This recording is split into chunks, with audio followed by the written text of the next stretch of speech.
Hello and welcome to the final day of the Monkey Bubble European Regional Invitational. In a number of surprising twists, most of the favorized teams have been eliminated over the course of this weekend, blowing this day of decision wide open. First team fighting for a spot in the grand finals have recently formed and have overcome hardship to shoot for the start as Astra per Aspera. In the other corner is a team that has been absolutely memorable in the way that they forced their strats on the opponents. Oblivione is here to take on Ad Astra. I am the Olamancer, taking you through this Latin Lovers Day of competitive Overwatch, and with me on the road of redemption is the man living on Articulate Alley, born on Well-Spoken Way, Beatdown Boulevard. Welcome, Beatdown. How are you today? Well, you say I'm born on Articulate Way. That was beautiful, Ollie. My God, I'm doing great. So excited to be back here, casting some more EU Overwatch. And it's true, as you say, two teams who really were not favorites are now fighting for the first spot in the grand finals here. It's exciting, isn't it? Oh yeah, it is absolutely excited. I am like a Labrador, just wagging my tail, waiting for this thing to go. And we have some teams that can really throw a ball into a field. So let's talk about both of them. If that's okay with you, let's start with Ex Oblivione, a team that I've casted earlier in this tournament. And who have shown that they can just, take care of any situation in any way. We've seen some great tanking, especially by Doge and by Renee, who are just a team that really have a nice little mash together on them. What are your thoughts on these guys? Uh, Honestly, I have not watched too much of them just yet because they are new. Yeah. And I'm mostly familiar with the more well-known teams like Nuriki, Clockwork Vendetta, but I am really excited to see what I'm going to call them Appa for short because that name is a mouthful. So No, that any is any nice. Last Airbender fans in the chat is going to know what I'm doing there. That's right. That's right. Yeah. Ad Astra Peraspera is a relatively new and an upcoupled team as well. A couple of players who have a bit of a name. A guy like I Like Cows, who comes from Nocturnal Essence. A guy like Brute from the same team, but also A&J, Linu. Those are names at least in the scene that you can familiarize yourself with.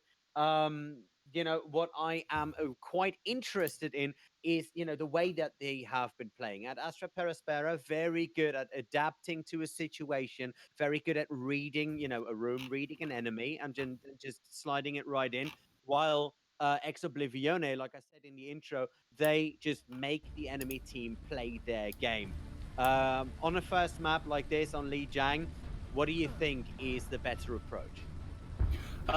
Here's the thing. We saw on Friday that some teams wanted to run the Pharah here, and others did go for a bit of a more, the usual Doom Reaper combination here with the double shield. I think both have varying success. It's just a matter of your actual approach. If you're going to play the Pharah, you have to be careful on the ground because you don't have that upfront punching power, that shield break that you would have if you had the Doom Reaper. So we see here on the side of Ex Oblivione, they're running it looks like they're running the sim just for the teleporter, so it's just going to be Doom Reaper versus Doom Pharah. So if I'm Ex Oblivione, what I want to do is I want to rush the front line because they don't have that Reaper.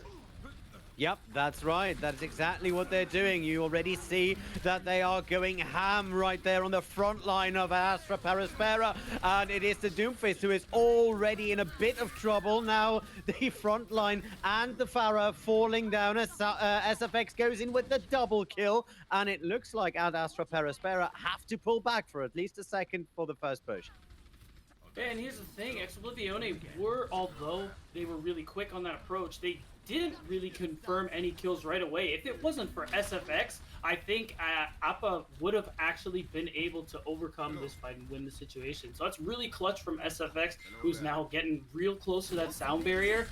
Yeah. It's going to be harder now for Astra for Aspera to actually get through the choke point here now, because now they're running this far. Actually, see, they abandoned the Pharah because they know it's hard to engage on it. Ooh, double meteor strike coming out. Psycho with the double kill. Doge and Renee follow up, and once again, that is one Aspera that you need to overcome to go to the Astra, boys.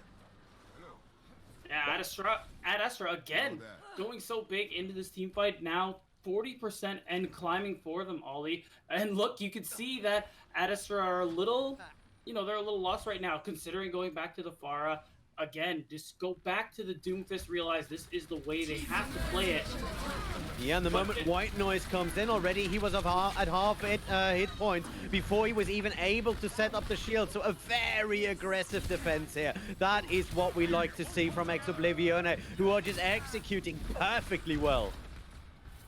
That they are, and just using the Coalescence too in this fight to keep their grip hold on the point. They're in such a good position right now. You see Renee has the Gravitic Flux, and there is no support of response for at Astra. So this next fight, which is probably the last one, is going to be really difficult for them. They need to dodge it.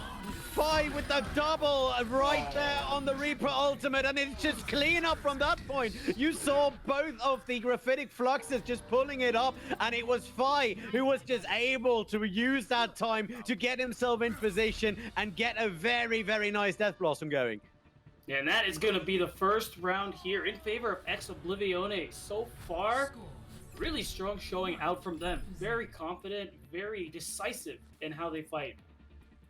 Yup, definitely true. And it is, I have to point out, keep an eye out for Psycho. Psycho showed some crazy things on that Doomfist in the last couple of games, and I expect him, if his team is able to get him into the right position to do just that. But for now, he's swapping to his Symmetra, maybe get his team in there on the go. But might just be a bit of a test situation right there. What do you think? Well, what I really want to talk about here is, see, he's going for the Pharah again on the side of Astra. This is a better map for it here on this part of Lijiang Tower. But again, the people on the ground have to play it very smart. They have to be able to kite the enemy team and buy enough time for Sicko to get those rocket damages in and hopefully charge a quick barrage. Yeah, that's right. Now Chico from the sideline looking for a couple of targets, unable to actually execute anything, but a lot of damage coming in. Doge finds Linu right now, so the point wide open, and it looks like Oblivione are taking the real estate for a spin yet again. And at Astra, once again, burdened with trying to find a way in there. And it's too bad for Astra going for the Hulk Punch combo. It is a nice way to get a guaranteed hit, but it makes it so easy for you to get counterpunch. Seiko knew this and was able to get Linu busted up in the stun right in front of his team. So easy to finish him off, and then you lose your Doomfist. That fight is just pretty much done. But now Sicko doesn't have to worry about charging that barrage. He already has it online, so he's definitely looking to get a quick flip for his team. Barrage indeed finds the double. Doge finds Lino right there, but it should be opening up for Ad Astra Paraspera at this point as Renee has to pull back, and the rest of Ad Astra moving in now, finding the big rock. I'm still not able to know what that rock is called, so I'm just keep calling that. Fi needs to run back though. It needs to run past that point, and it's clean up for Ad Astra Paraspera. Seiko coming in so big, and it's true, Rayon got a lot of value out of the accretion, which is the rock stun that we're referring to just now. So, this time, a lot more signs of life coming from Ad Astra, and not blowing too many ultimates on this retake is definitely something you love to see. So it's going to be really difficult not really. It's going to be partially difficult there for Ex Oblivione to actually come back here unless they get a lot of value out of this Death Blossom and this Meteor Strike because there are no support ults just yet. Yeah, that's right. But Ex Oblivionis DPS have shown us that they can actually pull an entire team fight from a single ultimate. And let's see whether or not they can do that again. Now Psycho jumping in, Fi already with that double there on the Death Blossom, and it looks like Ex Oblivione are not giving it up. Psycho finds White Noise, jumps behind Lina. Lina with the coalescence tries to keep as many of their teammates up as they possibly can. But Ex Oblivione in a better position now. The coalescence from Slay Murderer just over as the capture point comes in, and Ex Oblivion should be able to hold this. Yeah, it does. It doesn't seem like Ad Astra are going to be able to get back. They lost the point, but still, getting it up to a little farther than 50% is much better than we saw in the last round. They do have some strong ults. Seiko has another rocket barrage. Linu has the meteor strike. The problem here is that Rayon used the graphitic flux, was not able to get too much value. SFX didn't have to commit the sound barrier, and that is really dangerous for Ad Astra because now they don't really have a response. They essentially have to just avoid it. Yep, and that is exactly what they are banking on. You see the graphitic flux, then Phi and Psycho just moving in, cleaning up. It's clear as day as to what the game plan was. And once again, they they just play their game and force at Astra Aspera to do just that. And now we got some last second swaps here. Just movement heroes all around as that Astra tries to get back to the point here for this last second contest. Chico coming in with the barrage, but not able to find anything. Immediately getting there, getting shielded, and then fired down there by Slay Murderer and the next coalescence. Psycho clears it up, overtime wig running, and that's the first map. Still much better showing from Ad Astra this time around, but Ex Oblivione showed that they are not a team to be trifled with. Not interested in your Pharah Doom composition. Just stick to the Reaper Doom Fist, and they run it so well. Oh, they definitely do. And look at that. That's the graphitic flux that helped open this entire thing up yet again. You retake the point and then you bunker it in a beautiful way. And letting Renee do the front line on that one was just textbook. That's right, and that's the problem with the Far Mercy in this meta. You generally aren't going to be having a Lucio because you need that Pharah, and having the Lucio means you don't have a lot of healing. So there is no beat for that graphitic flux, which is a big problem. So you either need to avoid it or you need to be able to be getting value very quickly in these fights so that even if they do get a few people in the flux, you stay alive because they can't follow up and you already have an advantage. Yeah, no, that is that's right. You need to find the advantage as easily and as early as you can. What do you think about the attack opportunities that at Astra Peraspera had? Because they have been forced into the way that they have to go into every single fight. And it looks like they had some issues with finding the openings they needed to get the points back. How would you tell them to solve it? Well, part of the problem is I think they need to take a bit more wider, not necessarily flanks, but their approach doesn't need to be so direct because it seemed like Sicko had a lot of problems just getting enough time to get enough damage in, get opening picks in.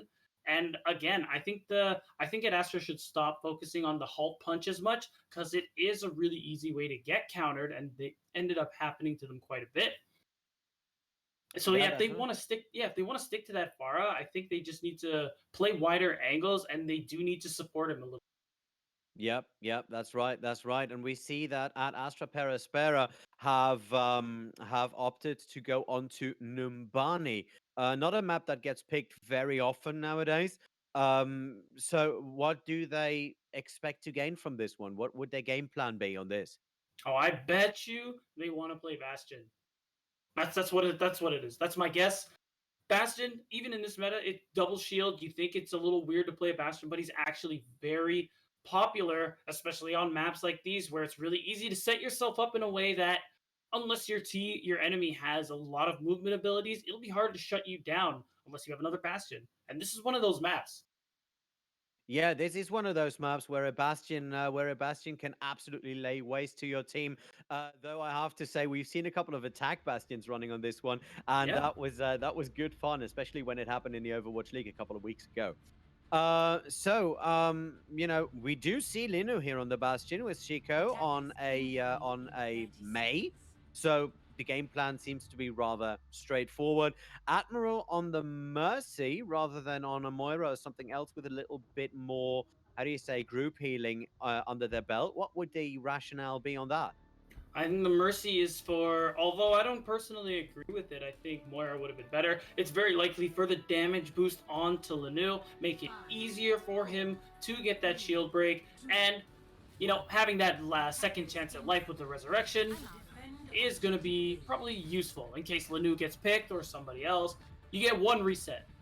Yeah, that's right. That's right. Now we do see Psycho here on the Sombra. We thought yesterday that Psycho would use that Sombra just for scouting and then move back, but has actually played out one or two games with it. So, a bit off meta, but still very, very dangerous when done right. And we see Chico is already hacked out there, but nothing really happening as Linu takes the triple. White Noise cleans it up, and it looks as if at Astra Aspera are done bullshitting around, and they really want to get the win on this one. Yeah, well, Astra still managed to get a tick, almost the second one in that first fight, so definitely didn't get. This wasn't for nothing. The play here seems to have Seiko charge up the EMP and make it easier to just EMP right into the enemy team. Suddenly, Bastion can't go into his turret form anymore, and you can win the fight off of that. Yeah, no, that's right. Psycho once again in the back line here, trying to get Chico at least away from the rest of his team. But it is Linu who sees the opportunities, and Linu who sees the entire field right there. So that is, more of a clean-up opportunity right there. And Chico ready with the Blizzard. So the next time, ex Oblivione tries to force it, they might run into a bit of a problem. Yeah, this is why it's hard. They're just trading time for this EMP to hopefully get the Bastion off of the high ground. This is why you'll see a lot of people just play an attack Bastion of their own. But because in such a shield heavy meta where nobody can really get through them, you just got to match shield break with shield break. But we see a different approach here from Ex Oblivione. They are sticking to the Sombra, who almost has this EMP. Yeah, no, that is right. Let's see what's going to happen right now. Linu is still in control of this one. Renee and Doge going down, 5 following it up. Ex Oblivione falling apart in front of their own eyes. So, not the greatest push in the history of pushes. We're looking at 1 minute, 49 seconds on the clock. Yeah, but now at least the Valkyrie has been gotten out, but Astra are still in a decent spot here. If either Lanu or Chico can dodge the EMP, they would be in a pretty good spot here to hold. They should be in a very good spot here to hold. And now we see Ex Oblivione, though, trying to go over the main yet again. They really want to get Linu, but, every time going in with the same sort of tactics that they've tried around before. So we will see whether or not that will this time not, have the same results as it had earlier. Now, for the first time, though, it is Astra Aspera who seems to be in a bit of trouble right there. Immortality Field goes down after the EMP goes live, and Chico, who still has the Blizzard, is holding on to it. Payload has already been set, so, no reason to fire it out there. Maybe a bit of a late response right there. What do you think? Yeah, definitely not ideal. There's no way you want to be using those ultimates when you've already lost point A. So, Astra are just trying to reset themselves, try and get a more favorable approach, because again, if they can win out this next fight, they can establish themselves the way they did before. And if that happens, again, Ex Oblivione are going to be in the same spot. They have to wait until they charge the EMP, and it's hard in this double shield meta for Sombra to get all charged, so they would be throwing away a lot of time. Yeah, no, that is right. And now it is the Graphics Flux who takes care of Luna on his ultimate. So that was very, very important to do. But the Blizzard is out. So now it's going to be a one-on-one right there. Fight with the double kill straight on there. And it looks as if Ex Oblivione are coming out on top in an impressive manner. Very well done here. Linu on that ultimate and Chico on the ult. Two ults that can really, really break your day. And they just run through it. Yeah, didn't even need the EMP in this fight, so really good position to be in for Ex Oblivione. They're very likely going to capture the point B here. Now going forward, they still have the EMP, so this is favorable for them as there is no response available for Ad Astra at the moment. After this EMP, though, I do wonder since the Bastion is gone, I don't know if they should stay on this Sombra. Well, that's a very good question. You might need something with a bit more oomph at that point. But this EMP is coming out pretty well. Fire and Doge already taking full advantage of that. And it is Ex Oblivione who just forced their way through that choke point. If it weren't for Chico, who is still standing up there in his ice block and is getting as much time for his team as they possibly can, forcing at least another setup fight before things really, really get ugly. And you see Psycho now changing from that Sombra away onto his dear, dear Doomfist. So you were absolutely right. Yeah, it definitely makes sense. Then get one last hurrah out of that EMP. So now the Doomfist is coming back to this point. And Astra are in a good spot. They do have this Flux coming out and no support response from Ad Astra or Explodione.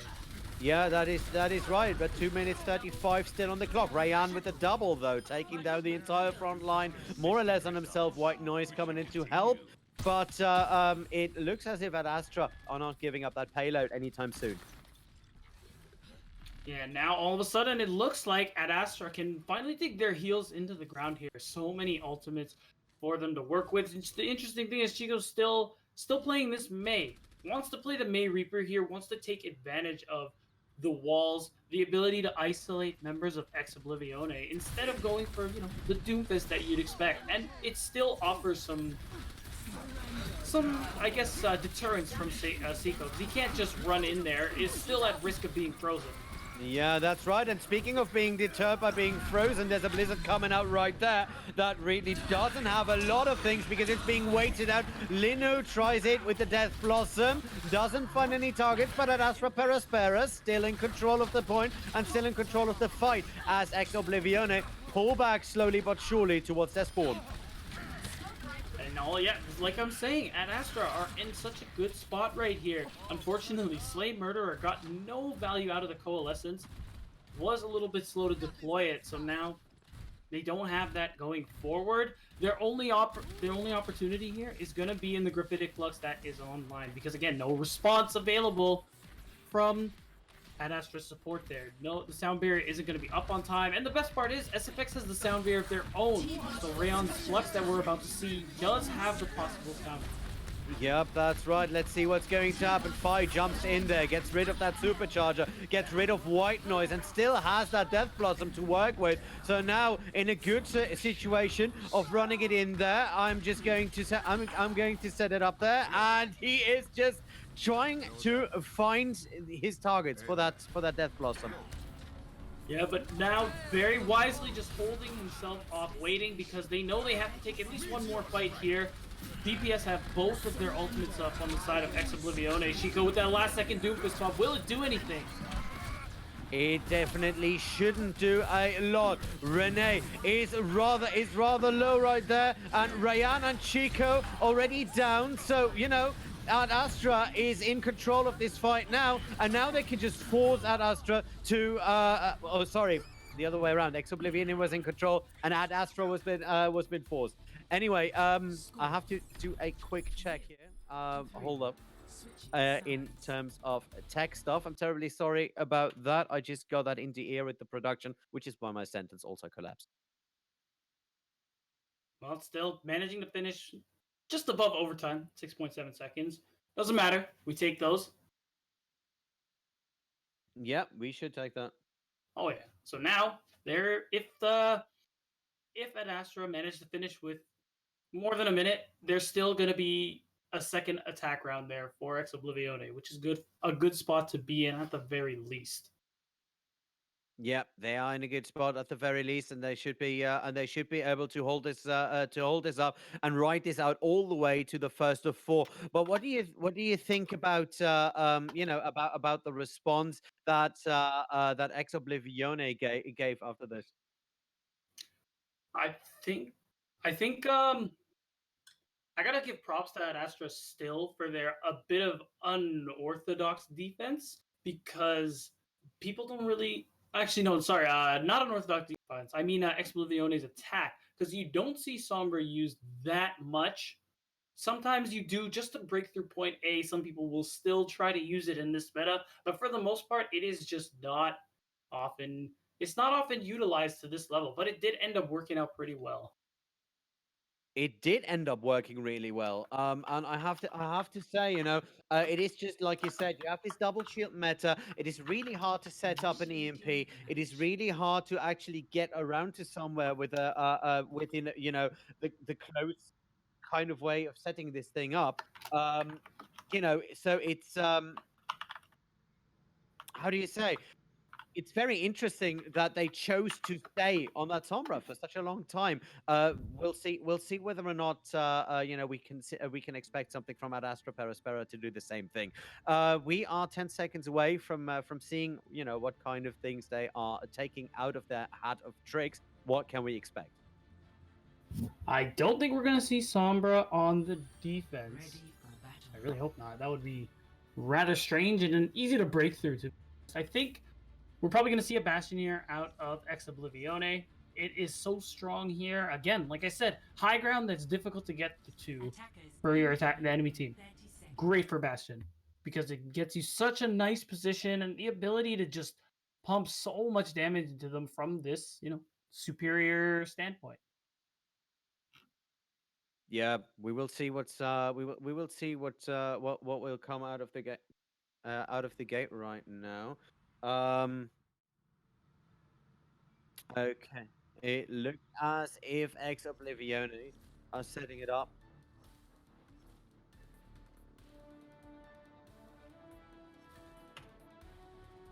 Five, four, three, two, one. Attackers incoming. Defend objective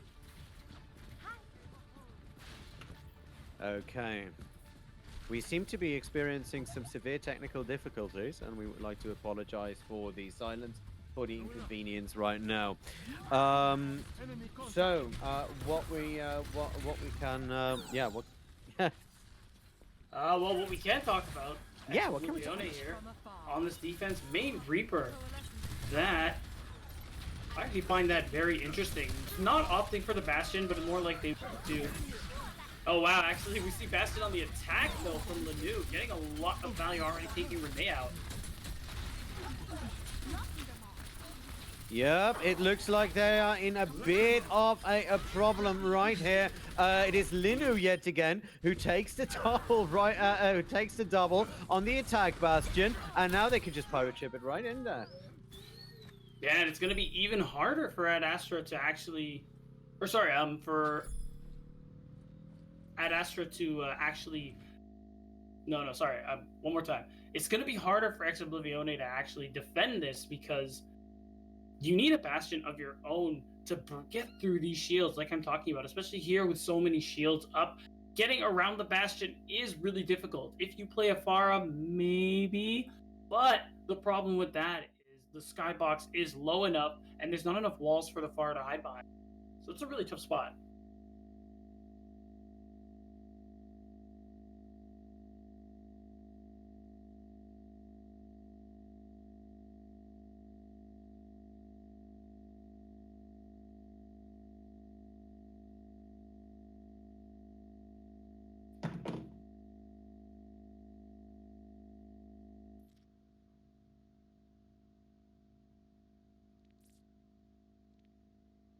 All right. So what we can, I'm terribly sorry about what happened right now. What we can see, in this setup right now is that the game has been paused as well because it looks as if one of the players also disconnected. So we had some time to set it up. I'm terribly sorry for that. We would like to apologize once again on behalf of the production, but now we are going straight back in, and it looks as if these teams are doing just the same thing. Linu and Admiral Raptor making some space, standing in front of that payload and getting ready, Linu at least, to pull the trigger on that tank form. Now the hold up and it looks as if Astra Aspera are just really putting the pressure in there, while Oblivione is trying to find a way back right in there. Now Linu finally pulling the tank form. The ice block is in there. Well, the wall is in there from Psycho, who is trying to diminish it for as much as he can, while Fi is still behind the enemy team and waiting for somewhere to get an input. Now, Blizzard versus Blizzard on both sides, as Fi is jumping in with the rest of the team, and he's hunting. He's hunting for Red Astra Aspera, who are being pulled up here by a Sigma ultimate, and it looks as if Oblivione are able to stabilize this and, you know, salvage the situation. Yeah, Oblivione were playing this so expertly, using the cars, all this architecture to avoid the Bastion damage, to buy time for Seiko to get the Blizzard up. And as soon as that happens, as soon as the Flux is available to them, they go on the offensive. And now Bastion, being so difficult to get back on the cart with, forces Astra to swap to the Doom Reaper. Yep, and they have to. Now Ryan all the way up there. The Coalescence coming out to get him down from Slay Murderer, who just had a little bit of seconds to right and left there. Chico already down though, so a lot of damage missing here for Astra Aspera on the attacking side. And it's too bad Astra. I like the Rayon's repositioning of himself, using getting a separate angle to do more damage in a place that Oblivione couldn't deal with. It's unfortunate it didn't work for them, and now. Still a really good spot, Oblivione. Look at Fee, he's going for it. Oh, he is! He's pulling the trigger and he's looking for damage, but he can't because Linu immediately responds and gets him out. That was a hairy situation for a second.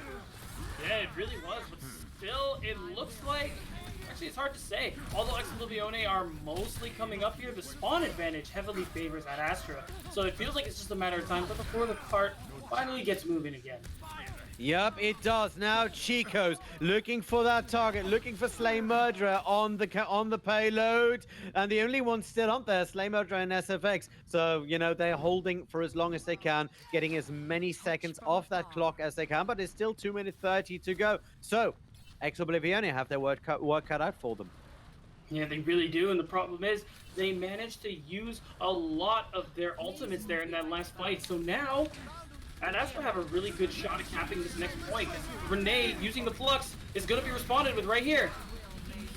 Yep, and they definitely are now. Chico with the Doomfist ultimate, jumping up there, getting Renee out, and now it is Linu who fires the Death Blossom with the double kill. Chico and Rayan follow it up, and Astra Aspera are pulling this in to the station and towards point 3. So yeah, with a really great time bank, we're seeing Astra come in here with, still, it took them almost everything to get through this point, and it is really hard on most maps. The third point manages to end up shaving a lot of time off the clock. So Astra aren't out of the woods just yet, and now comes the Coalescence. Yep, Coalescence coming straight in there, and it is, it almost cost Renee his life, who is being able to be, or is able to be healed up right there, as Psycho finally finds Linu there with a nice little punch. White Noise and Linu out, but remember the respawn advantage for the defending team.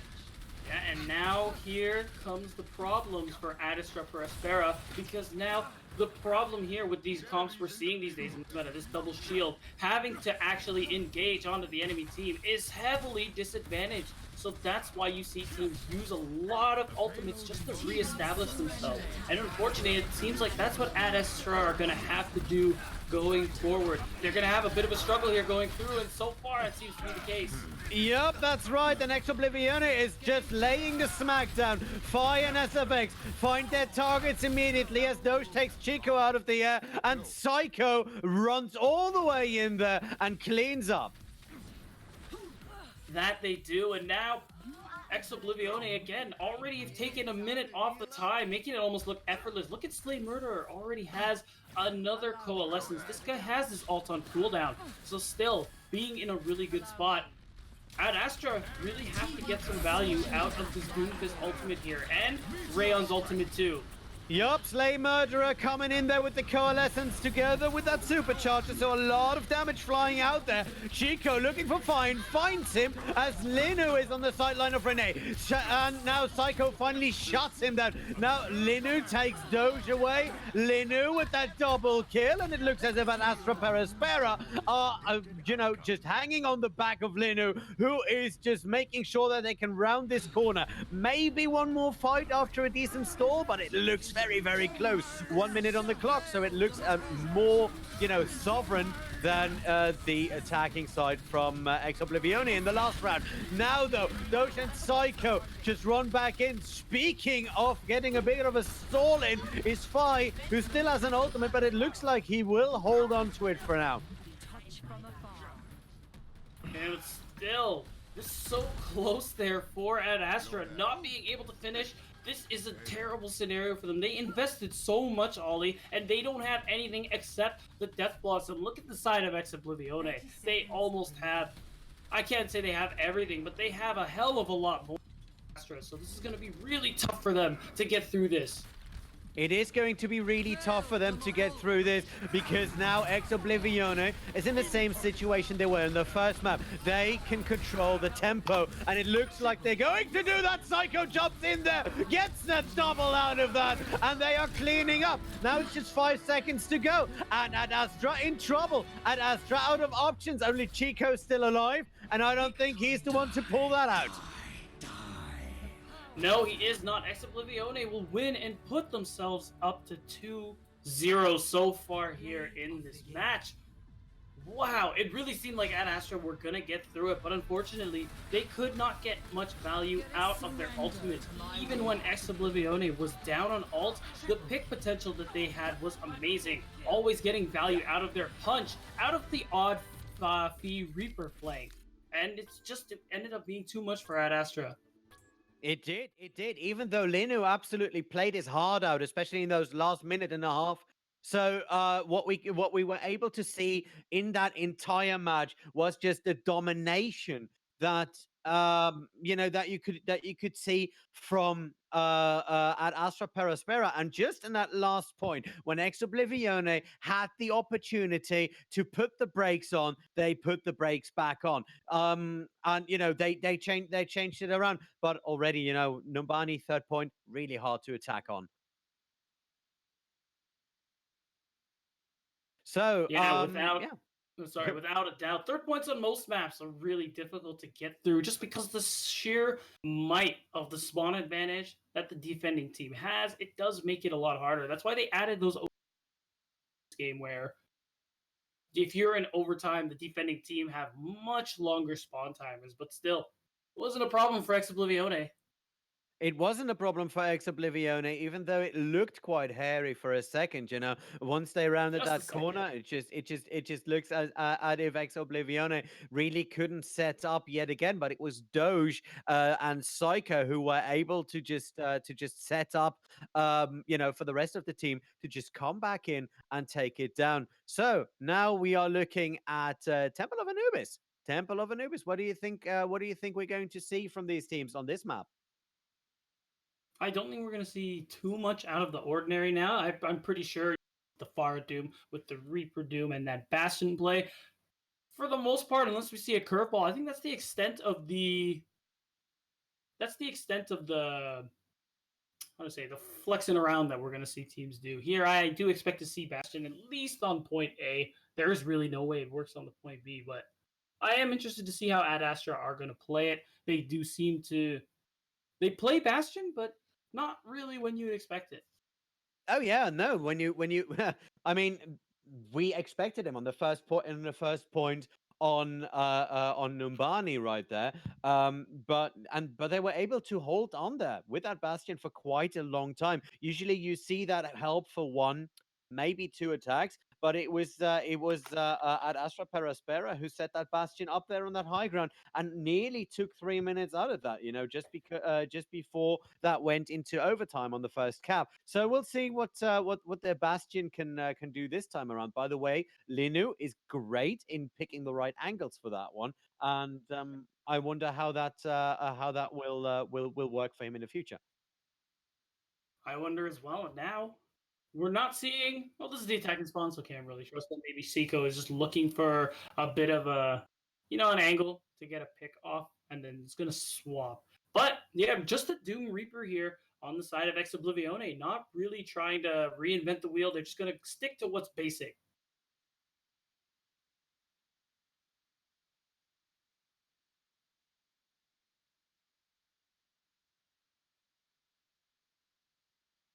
And now we will be seeing what these teams can do here on this point. The defense is ready. This is quite standard. They're not changing anything to their team setup, and it looks like a full mirror matchup here for at Astra Aspera, who are choosing to take on the high ground here on the left side, looking from those point of view. And no, actually they faked it, and they're going into the main. So now a very aggressive setup here from an Astra Aspera. Psycho has to pull back, almost gets killed at this point, as it is Rene who is holding his face in there and is trying to hold that Astra at bay. Ad Astra now slightly falling apart. Linu already going down, and they had to pull back.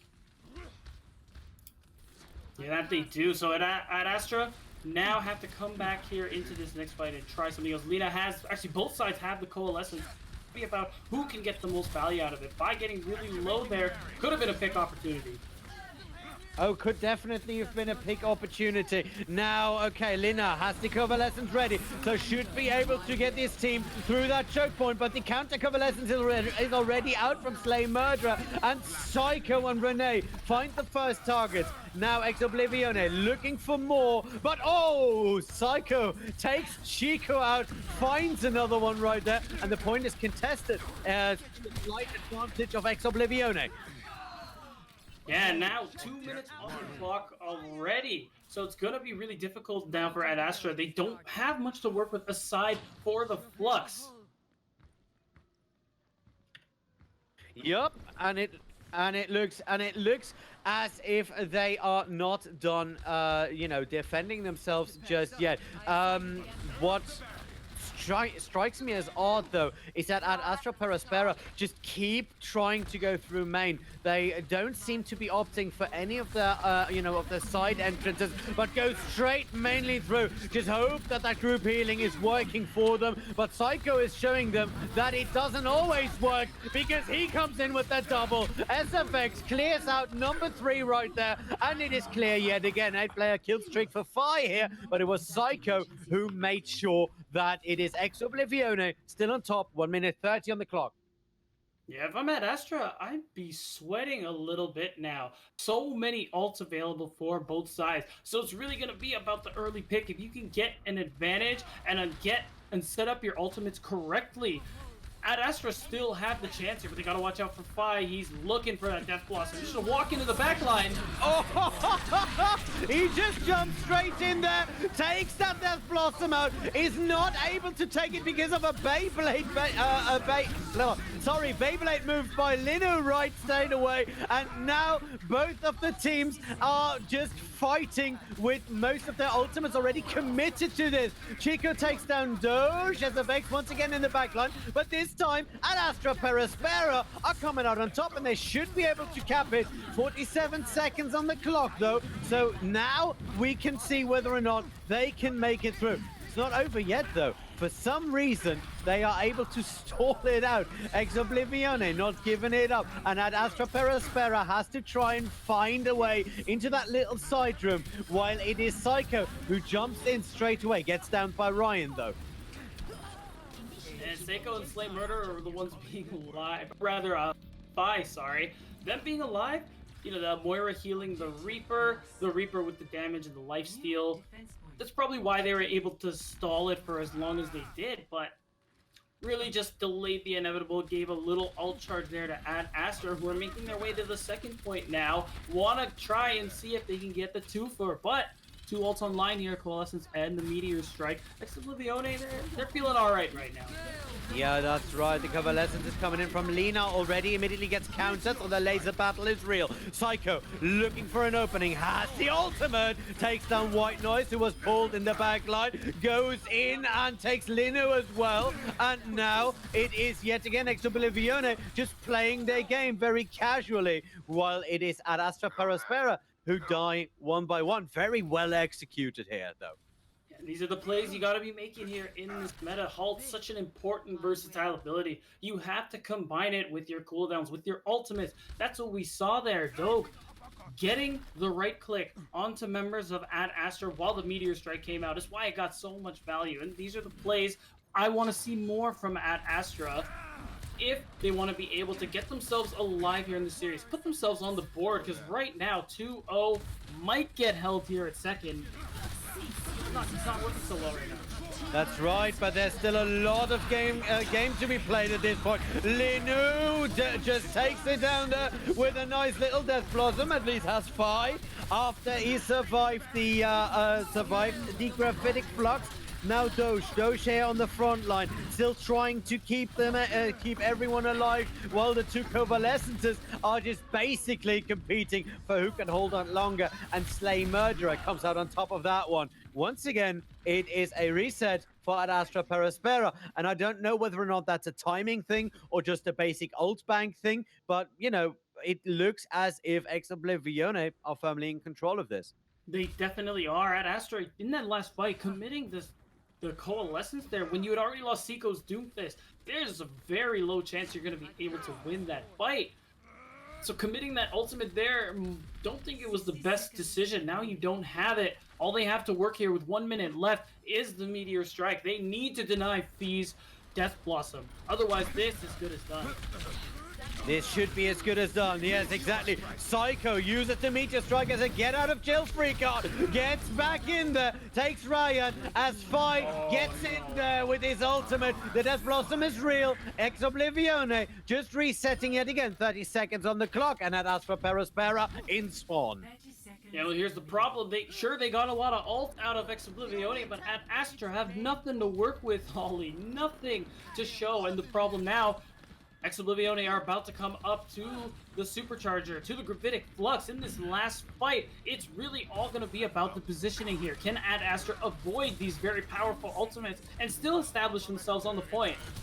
Well, that remains to be seen. Now, this time they're coming from the other side, though. Slay Murderer coming in with the Coalescence. Chico gets Psycho finally, but Renee pulls the trigger on that. Gets a kill on White Noise. The rest of the of Ad Astra already very low, but oh, look at that. Admiral and Lina were able to hold on to the ultimate for quite a while. It looks as if Ad Astra could actually win this. Fi trying to find a tank to kill. That's trying to find a target on themselves. It is SFX who killed Lina out of it. So a lot of healing now missing for Astra Aspera.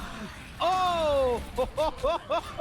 Linu pulling the trigger on that Reaper ultimate, getting Renee out, and still Ad Astra still there. This could be one of those extended fights that actually make or break it. Speaking of breaking, White Noise getting down there by Slay Murderer, and it is Chico who tries something cheeky, but Fi with the double kill kills it out. Round 1 complete. Ad Astra almost had something going there, but Doge with the quick-minded swap to Reinhardt does get an early pick off of the charge. And at that point, once the Moira comes back, it's so hard to confirm these kills with only 2 or 3 members alive. So Ad Astra has had their moment, and it slipped away so quickly. Now, not a single tick gained on the second point. If Ad Astra want to win this map, they can't even lose first. Yeah, no, that's right. They have to hold at first. They don't have to hold at a single tick, but it is quite difficult to hold this up unless they have some strategy that allows them to keep Oblivione, at a bit of a distance, at a bit of range. And I wonder what you could do in this current meta that allows you to do that. Well, part of it is cooldown management. Not only managing what cooldowns you use, you have to be able to keep track of what the enemy's using and work your engages based off of that.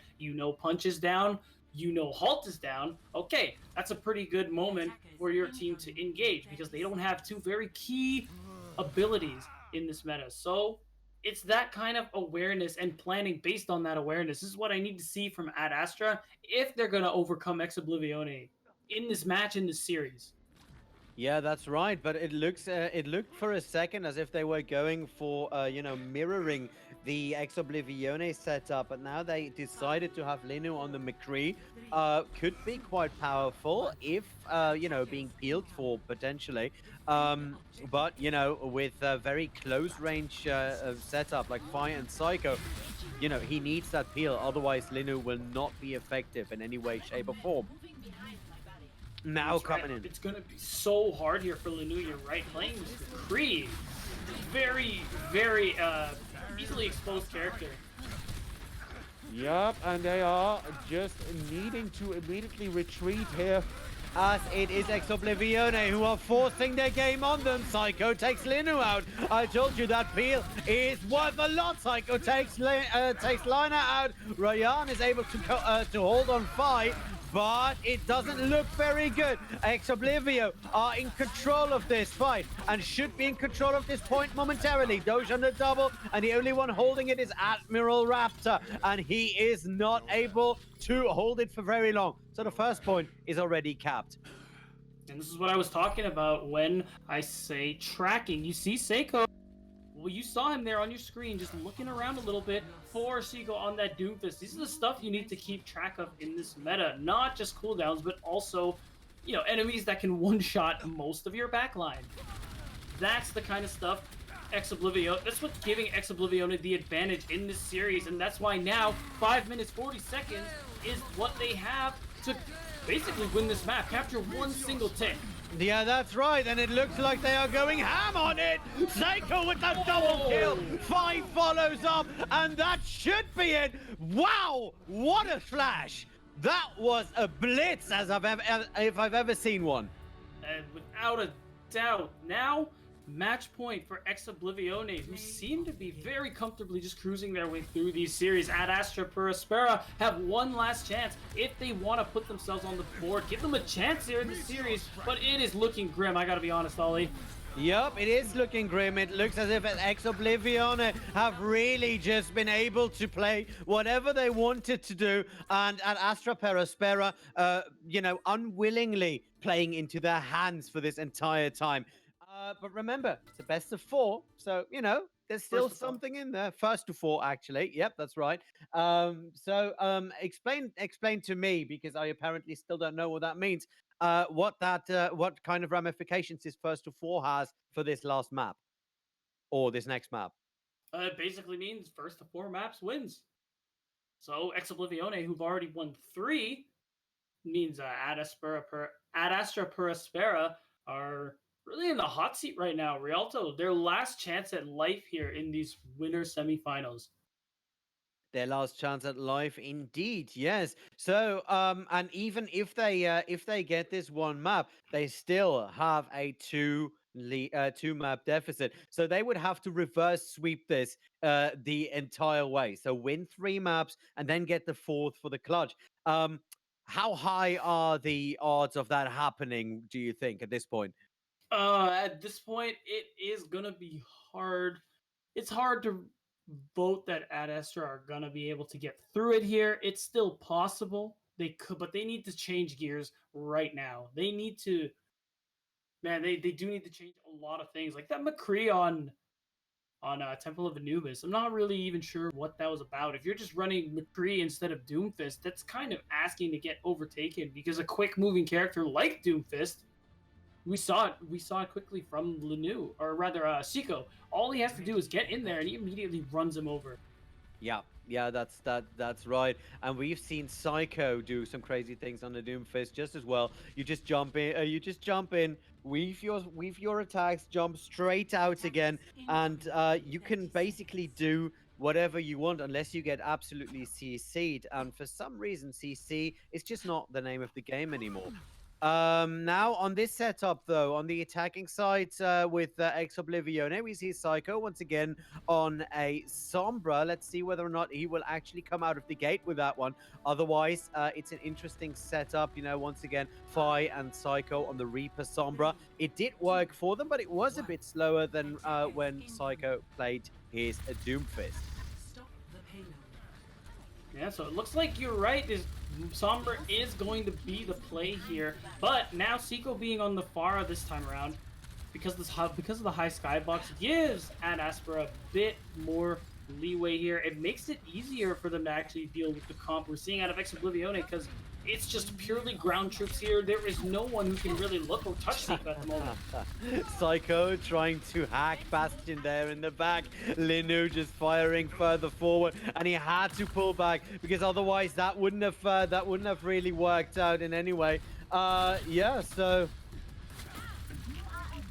now Linu firing it in there for a second, and is hoping to do as much damage as he can while it is Ex Oblivio who have to, you know, basically take cover in their building, and they're not, you know, making any progress on that payload. Let's see what's going to happen there. Oh, Psycho getting caught up by Lina. Well done, well seen there by that support.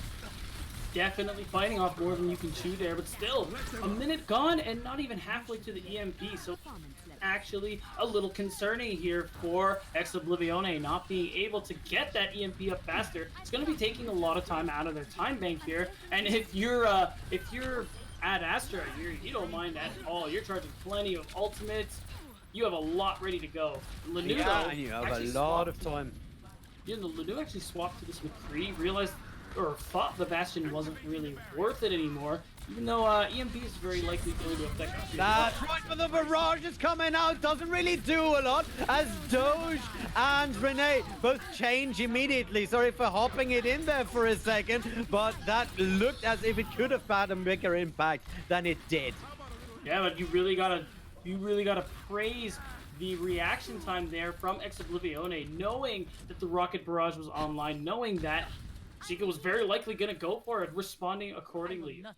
But still, it seems like it didn't end up mattering. So although Seiko lost his life, Ex Oblivione, didn't actually manage to get any progress off of this. But now, EMP is online, Ollie. They're looking for it. Yeah, that's right. Chico is ready, though, you know, up there in the air, so he could potentially ruin those plans. Now the supercharger coming out from Astra para Aspera, but immediately gets cancelled on that one. Psycho is just holding the EMP cord, and it looks as if Ex Oblivione are trying to get out of that. Chico doesn't give himself up easily. Takes two people with him the time that he got out of there. Now Linu has the ultimate, is ready to set it down there, hopes to crack that barrier. Barrier is still alive, and that ultimate has to whiff there for a second. Ex Oblivione pushing that card forward, and it is just, you know, 20 centimeters before actually going in there. Yeah, and now Ex Oblivione, again, never biting off more than they can chew, already swap off the Sombra once the EMP is gone. They got the advantage they wanted, and they're back on the Doom. But man, Astra are making it hard for him. And Astra are just, you know, really stalling this out. And it's just 30 seconds left on the clock. So this actually costs them a lot of time and a lot of progress. Now, though, Psycho had enough and just punches Ryan away from that payload. Doesn't even care if he dies or not, as long as that payload makes it to the final little bit. And Ex Oblivione are trying to punish any bad spawns on the side of Astra. It looks like they won't be able to do so. Still are looking quite good in terms of the alt bank. And again, Linu about this McCree, I really don't know. It's going to be really easy for Seiko to just jump in there, get a quick punch onto him. It is really hard to time that flashbang. You have to be frame perfect. Yeah, it is a tough one to go, though. Fi now looking for another target. He has the ultimate ready. The thought about it for a second. Saw the McCree and had to pull back. That was actually pretty well, you know, established. The way that he thought about the about getting that ultimate in there. Linu right there, though, still alive, still able to get some damage in there. Actually able to get Psycho back to spawn, And Linu now with the ultimate takes Renee down. And it looks as if Astra Aspera now finally found their flow. A tad late, but it works. Linu with the triple kill clears it up and stabilizes the situation, at least for now. Seiko definitely biting off more than he could chew, trying to go for that 1v1 on, doesn't work out for them. And now, because he didn't value his own life, ended up losing it for his team. Now Ex-Oblivione committed a lot of ults in that fight. Still to no avail, even the Graphitic Flux. This is actually a pretty tough spot to be in. SFX needs to charge that sound barrier very quickly. Yep, needs to charge it up, and now they are still just hoping that they can get that farm mercy out of the danger zone right there. But Chiku and Admiral Raptor really hard to hit from that bottom line, and it is at Astra Aspera who are still holding all the cards here. 50 seconds on the clock, and now Ex-Oblivione should start making some plays, because otherwise this could be a very quick round for them. Yeah, Ex-Oblivione need to shut down the rocket barrage like they before, and at least they have a response for the Graphitic Flux, but they need to get aggressive now. They need to push on to Astra, because all they're doing right now really is just wasting time. Oh, Graphitic Flux coming out, but immediately gets countered by the sound barrier. Chico comes down there, is able to find fire and a lot of damage on the enemy team. And Linu with that triple on the Deadeye takes that fourth person and is able to stabilize it. 10 seconds on the clock. That was a huge counterplay by Astra Aspera. And now Ex-Oblivione have to swap to the stall characters to see if they can even touch the point, and yet overtime has been triggered. It does. The wick is up and the wick is going slowly down. But, you know, you have that Hamster and that Psycho straight on the point. Hamster running in, running out, and is just trying to boop as much as they can and stall as much as they can with the Diva on Renee. Renee's Diva actually very good. Watch Fi on the Tracer. Fi's Tracer last night was a force to be reckoned with, if I remember correctly. But, oh, Linu makes that a moot point. Round one complete, just short of point two. And part of it is you gotta give props to Astra, despite this somewhat unorthodox composition, managed to be able to shut down some of Ex-Oblivione's ults in the previous fight, and that's what really did it. Not to mention their stall on first point is what caused the time bank to be this low in the first place. Now, Ex-Oblivione in that previous fight I mentioned overcommitted their ults 100%. Yeah. We saw Seiko going way too deep with the Meteor Strike when they were already down a member. They used Graphitic Flux even though they were down their Doomfist now as well. That, I think, was a huge misplay for them, and the reason they got held here, nothing else. Yeah, that's right. Now, though, it is, time for Ex-Oblivione to work their defense, and we know that they are very strong on that. That's right, they are, and now it seems like Bastion is what they're opting for here. Since we haven't seen a Sombra from Astra so far, maybe they feel very confident that they can just run this basically unencumbered.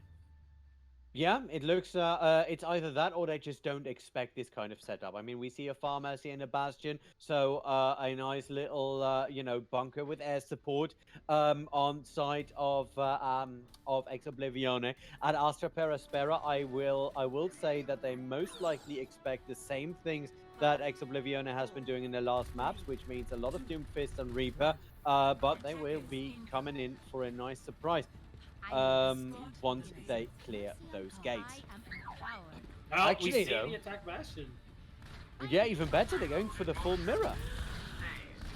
Yeah, this might actually work out better for them because once again, Bastion being set up on the payload, it is a lot easy for him to get that damage in, but wisely, Ex-Oblivione hold on this first high ground and make it a lot more difficult for him to do so. That's right. Oh, almost getting caught out there, Renee. Fight is going down to Chico, so we know who won the danger zone duel of the sky right there. Chico now has to pull back though, but so does Ex-Oblivione. And Astra Aspera are able to force their way forward after a very, very nice hold on Renee. So now so much space given up. Ex Oblivione have to retreat to basically where point A gets capped and try to re-establish themselves here. But Chico again going for that Pharah v Pharah duel fight. Needs to do more for his team if Ex Oblivione want to go for that full hold. Yeah, that's right. But Fi is always in a position that he has to get Chico out of the sky first. So it is very hard for them to try something right there. But Chico has the ultimate. Now he's the one who needs to get rid of the enemy Pharah because otherwise you can't launch that. Doge gets Lino, so no more Bastion for Ad Astra Aspera and Ex Oblivione in a position to stabilize this out.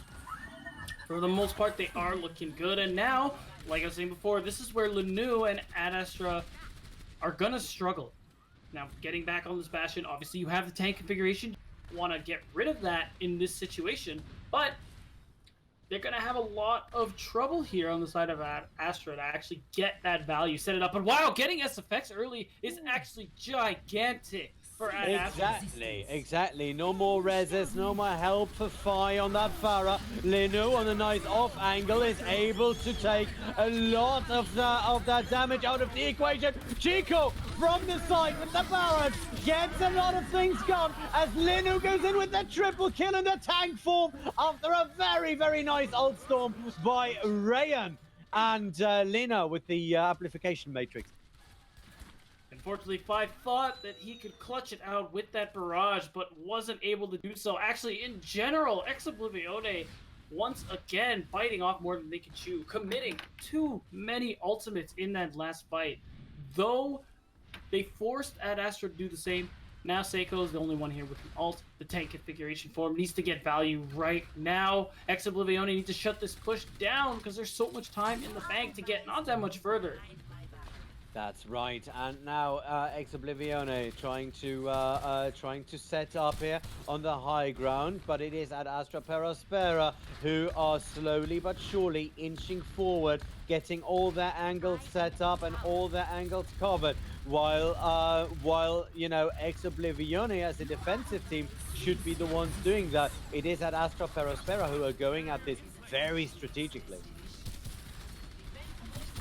And now still getting that early pick onto Lunu is really big. But Ex Oblivione do need to start taking some space here because they're giving up a lot of it for free at the moment. Yeah, that's right. It looks as if they want to hold it for the next 2.5 minutes on the same place that they were held. Now, while that is grudge match material, it is not the safest strategy at all. It's really not. So now, again, Fi really struggling a little bit in this Pharah v Pharah. Still needs to probably try and get more damage in. Charge that rocket barrage soon, but now, yeah, Seiko needs to get this ultimate off very soon. Yeah, both immortality zones out and Ad Astra losing theirs a bit sooner. So this long-range battle is still going on. Fi and Chico, both of them, have the ultimate ready, have that barrage in the back pocket. Psycho goes in with the tank form, but immediately gets stopped by Chico, who gets the double right in there. It's being helped by Lina, and it looks like Ad Astra Aspera are still in control of this and will not give it up. Very well done on the great attack, and this should be done here. Ad Astra Aspera take a map.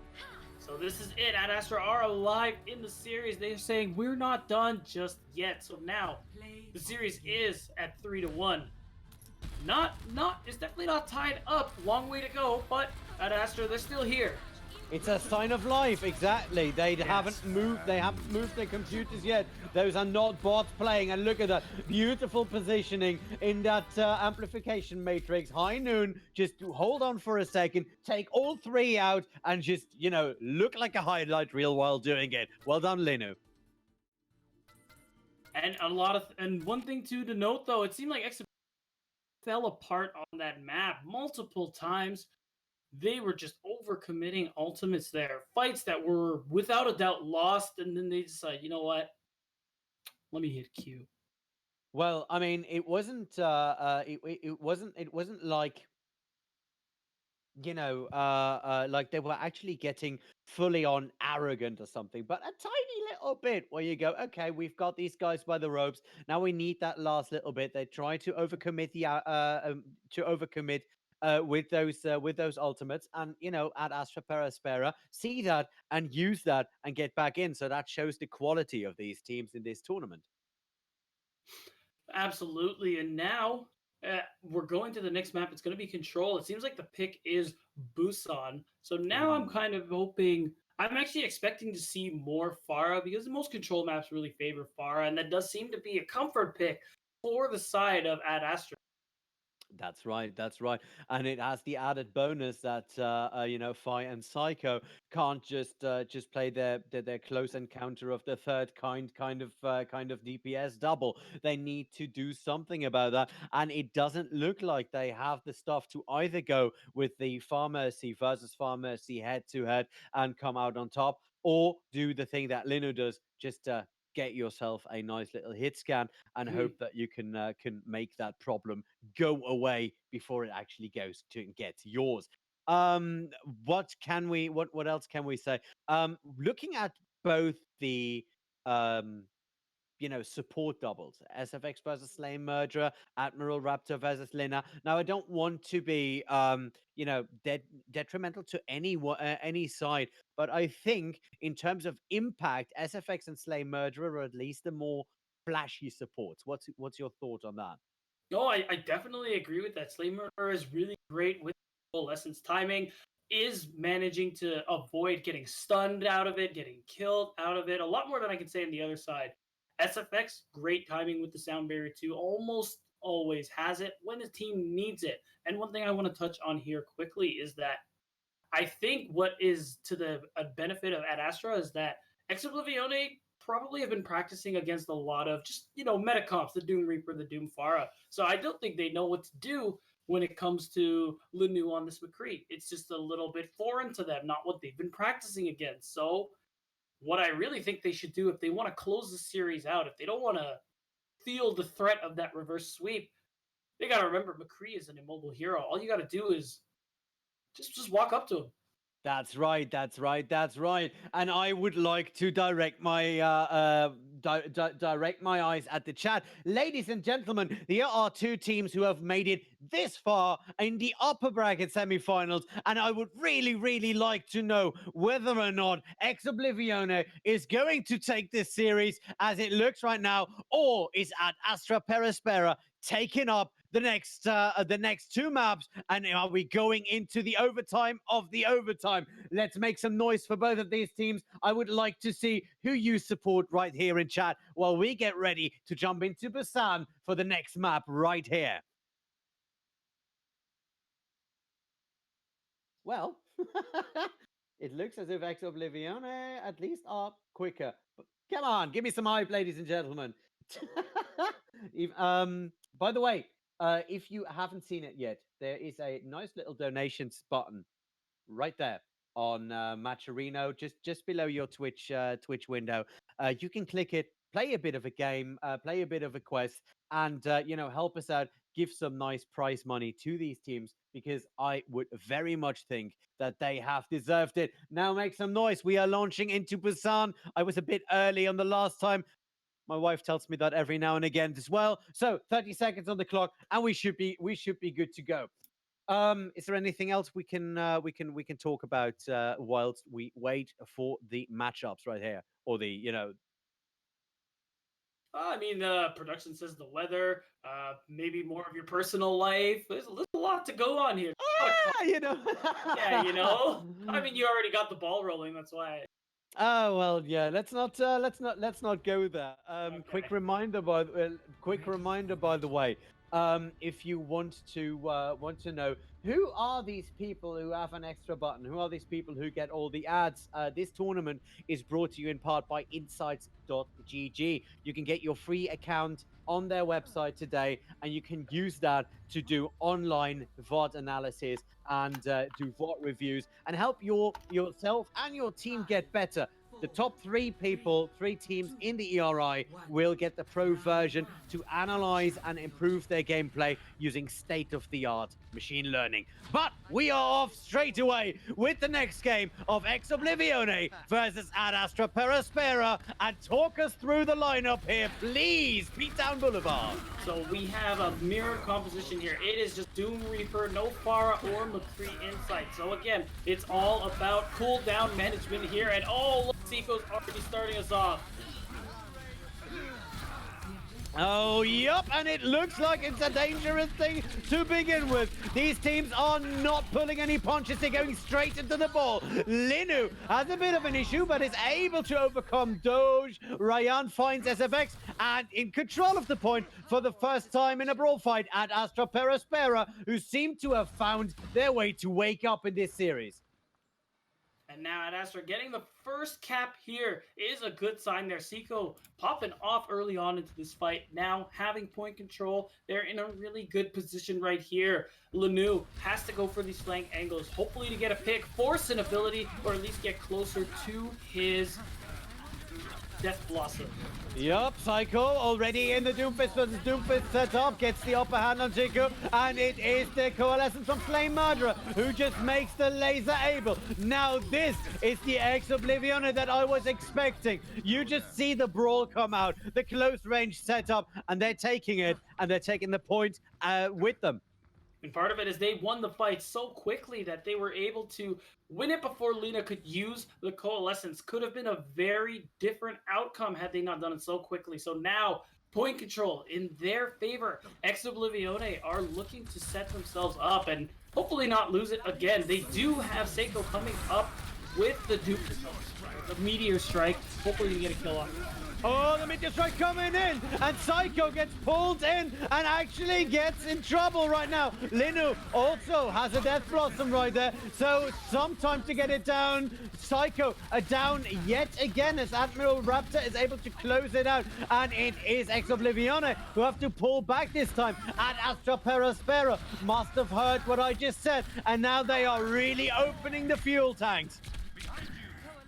Still a huge play there. Again, this is what I'm talking about. Using the hults with your ultimates and with your abilities. Doge, again, syncing so well with Seiko, getting that kill onto Seiko, no doubt. Managed to get the Doomfist out of the way, and it's why Oblivione had a relatively easy time winning that fight. So now this fight's about to get really colorful. A lot of ultimates online, starting with Renee.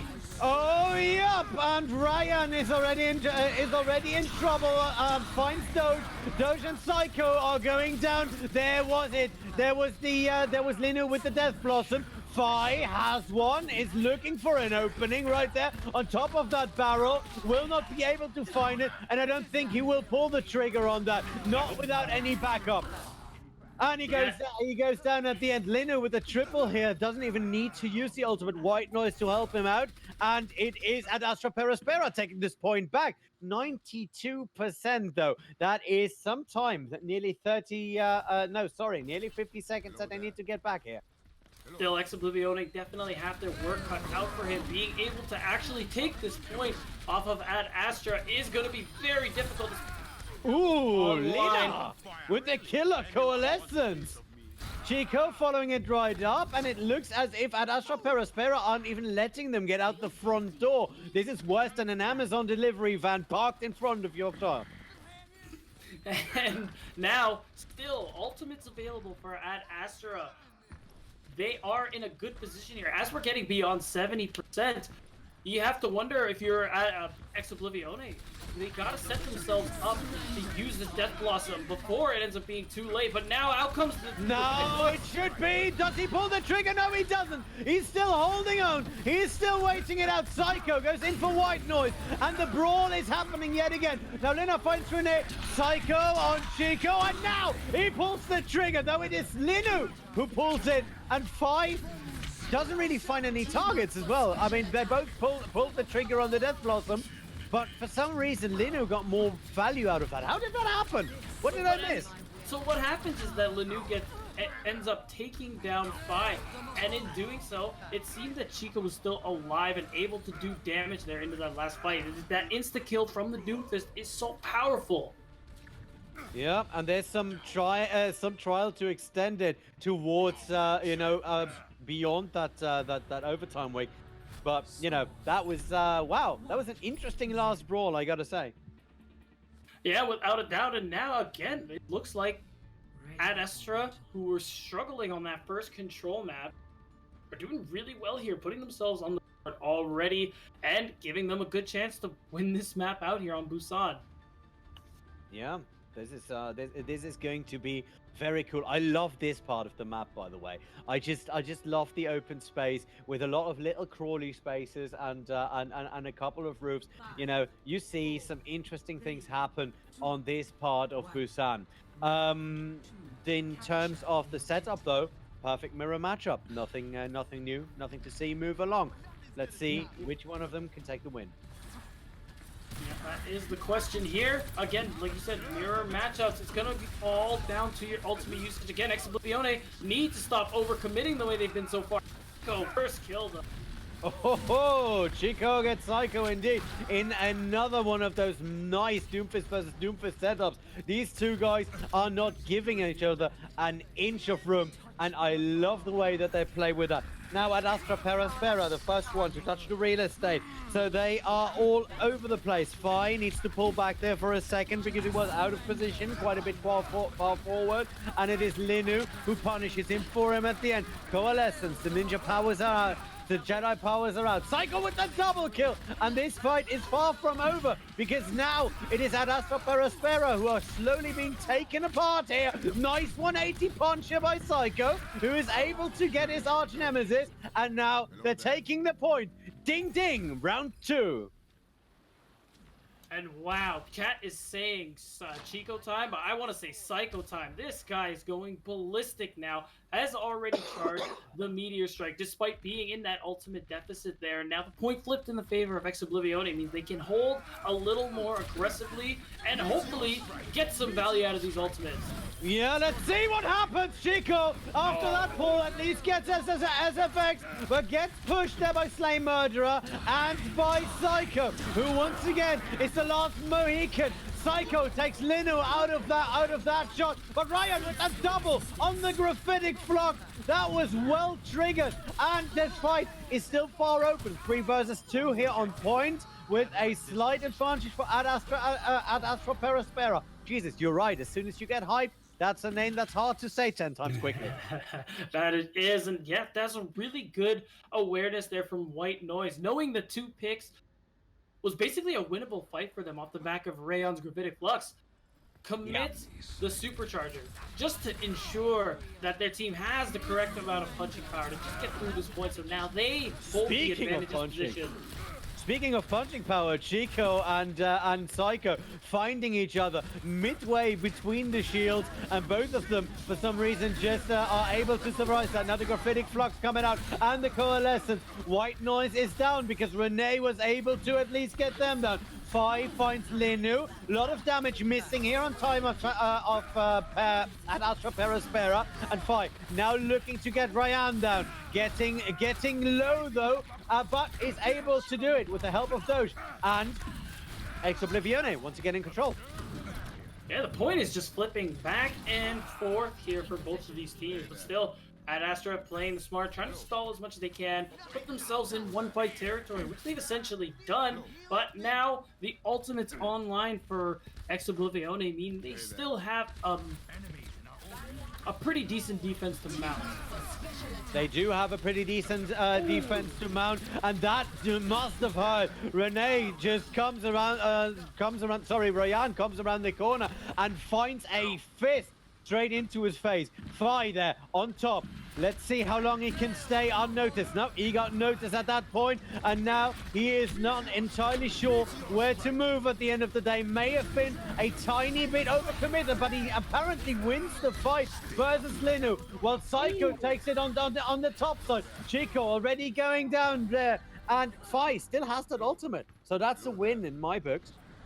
Yeah, and this is more of the Oblivione that I am used to. Being so smart with how they take these fights and not committing their ultimate. Now, last fight, the only ult available to both sides is the ultimate Fi has there on the side of Oblivione. So they're in a good position right now to be able to put themselves on the board here on Oh, B side. Fight with the double kill, pulls that trigger and blows it wide open. The overtime will not be extended for a very long time because at Astra Aspera are just not having enough people on there. Goodbye, 1-1, and we are going into map 3 of Busan.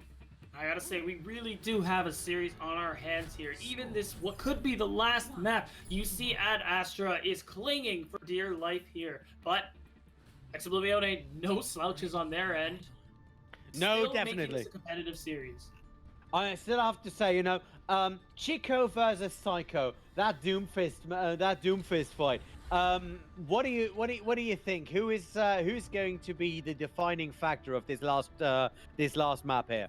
Well, at this point, I think both are great Doomfist players. Seiko just needs to keep what he's been doing this entire time. He's so aware of where Chico is for the most part. He needs to keep doing that if he wants to shut him down like he's been doing and keep timing himself well with Doge there with these halts. It's getting so much value for Oblivione, and if they keep that up, I don't see a world in them losing this map. That's right, and I want to hear some love for Ad Astra Aspera, who are clinging on to dear life and are trying to extend this series, hopefully not being sent into the lower bracket finals to fight for spot 3. They both want a spot in those finals, and both of these teams are dearly fighting for it. So give it up for your favorite teams as they are going into what might be the final round here. Slay Murderer coming in there with that coalescence, the counter coalescence from Lina, just firing it back in. No immediate effect right there, but Psycho already takes down 2. Fi on the side takes Linu, and it looks as if Oblivione will take the first ticks here. And first cap is going to Oblivione. That May pick might not have been the best idea. Chico realizes this makes the swap onto the Doomfist. Needs to be able to deal with Seiko, he realizes, but the problem now is that a little behind in the ult charge, literally basically 0 to 100. So now we're going to see a meteor strike here, and Seiko knows Chico doesn't have it. Yup, but there it is, the graphitic flux coming in. That it will be very hard to heal it out. I'm sorry, my record should stop. Psycho looking to get it, someone with the ultimate, unable to actually close the deal. Goes down to Ryan, who had his number the moment that he was announcing his set. Slay Murderer with the coalescence is able to confirm the kill on Chico, and now SFX on the point, more or less alone. Him and Doge unable to hold that point in. Fi in there is able to farm up that little bit of Death Blossom that he still needed, but Ad Astra Aspera come out on top. And that early engage from Ad Astra is very, very smart. They bait that they're going for the upper high ground there, but they run around to the left side instead. Oblivione literally were not prepared for it. Dove, the only one who saw this, went. And now we're gonna see. Oh, the triple from Linu with the Death Blossom after it was blown wide open by Ryan. By Rene, who thought he had all of them up there in the sky, but that had proven to be, well, not as true as he hoped it to be. Well done here, well responded, and Ad Astra Aspera in control of the point, and very close to equalizing here. Right, and still, now we're gonna see the Death Blossom come out, and for Fi already is gonna get Chico. Yup, Linu looking for an off angle right there. Chico is down. Now would be the right time. Ryan with the graphitic flux. Both coalescences are coming out as the Vix takes down the main tank though. So Ad Astra Aspera in a bit of trouble. Chico finds SFX, and now Meteor Strike versus Meteor Strike. Psycho takes the fight yet again, but Ad Astra Aspera are able to reset this, are able to get that stabilized out. Psycho versus Lina, finally going down. Lina with the double kill right here, and it is now Ad Astra Aspera who are holding all the strings. And here's the problem, we're going into the last fight, Ollie, but look at the side of Oblivione. No side, and very likely none to be seen in this last fight. Capturing the point this way is going to be so hard. Seiko needs to go so big for his team, but can he? Yeah, I mean, at Astra, Aspera only has the boost, you know, from the boostio, the sound barrier. But is that enough to hold on the onslaught? We will never know as Linu goes down to Psycho. Renee fights Chico, so both DPS down. The overtime wing already running, and what looked like an unlikely to be winnable fight now looks as if ex Oblivione are taking to the next level. Fi has the ultimate. Will he be committing to it? I'm not sure. The meteor strike is coming out.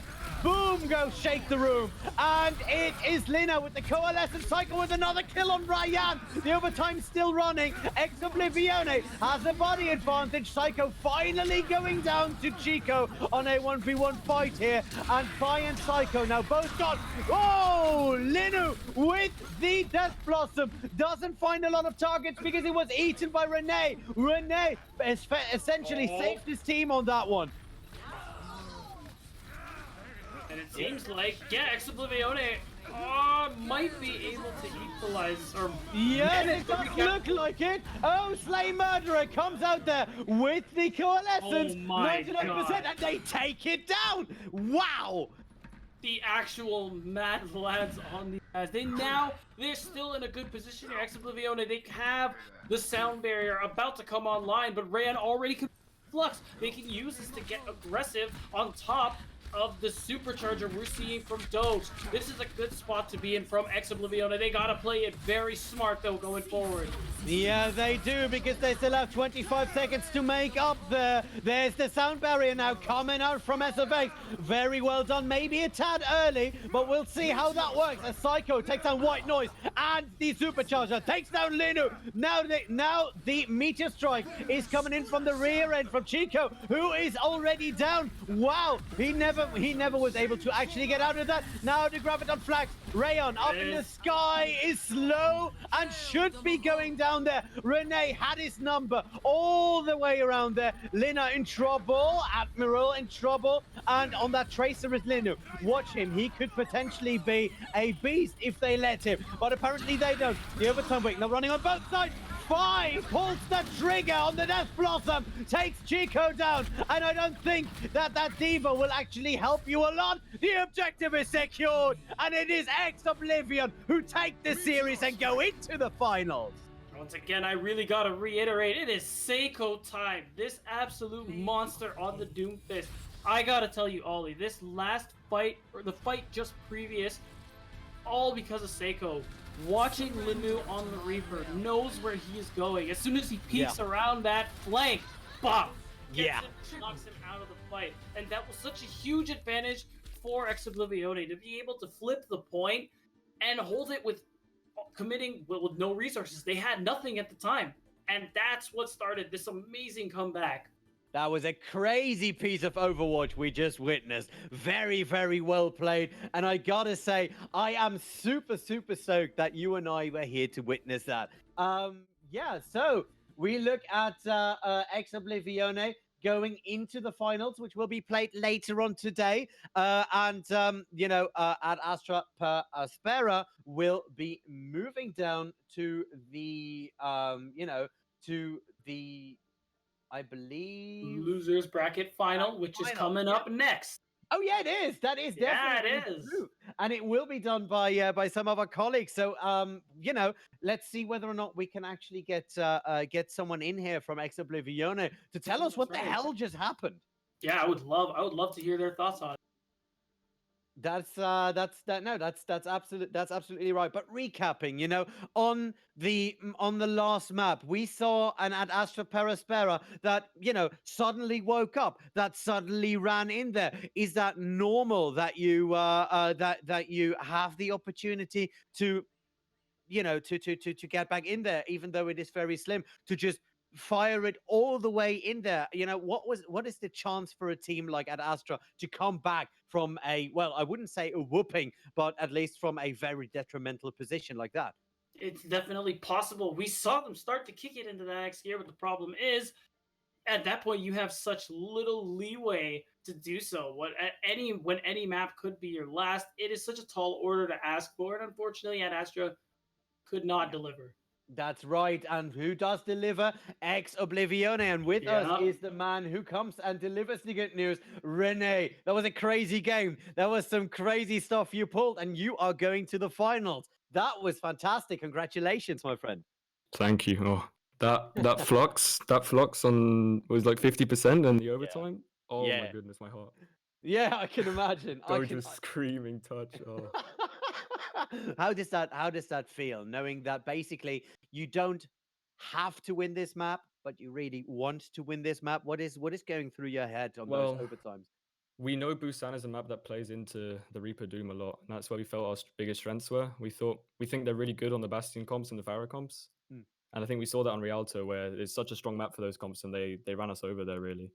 So I think knowing that we would have had to go back to hybrid and 2CP and such, where Bastion is stronger, we yeah. were, even though it would have only been 4-2 if we lost that map, it was definitely, I think Busan was our most important to win. I think if we dropped that one, there was a big risk of losing the rest of them.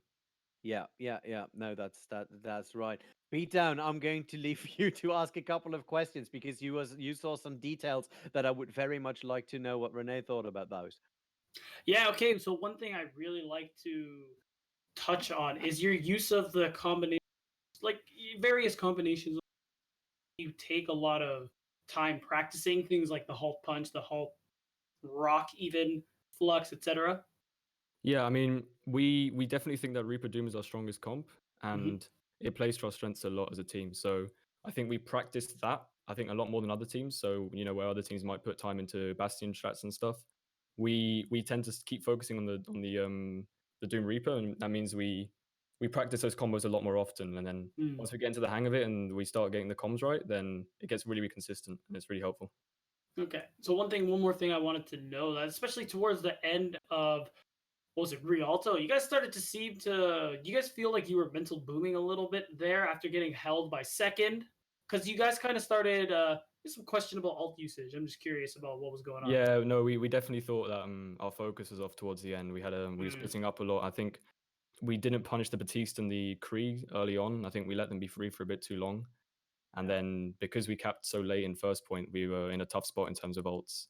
And there yeah. was a couple of times where we split focus and Doge went down, and that led to them winning fights that we definitely should have won. So Okay. yeah, Okay. I don't think we mental boomed as such, but we definitely knew we played underneath our standard. Cool. Okay, I lied. I have one more question. So, how did you guys manage to actually like bring it back and refocus yourselves? Because on Busan, like it became very clean.